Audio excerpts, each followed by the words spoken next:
Inna lillahi wa inna ilaihi raji'una. Iyayen yara ya kamata a kula, a ba da tsaro.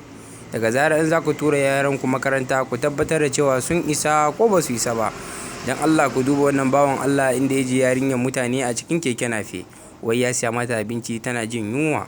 Shi ke ne ci gaba da gudanar da harkar da bai dace da ita ba. Masu sauraro yanzu za mu saka muku cikakken bidiyon kamar haka. Wannan shi ne farkon ziyartar mu wannan tashar namu mai albarka, wato Na Kai Ido TV.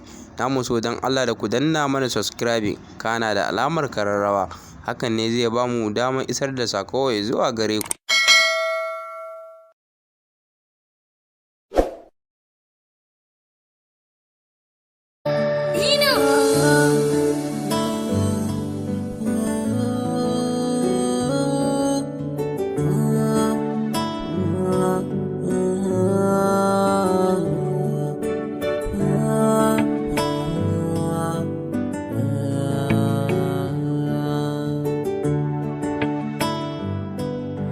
Allah sarki so, abin sona, ke kaɗai kike raina so.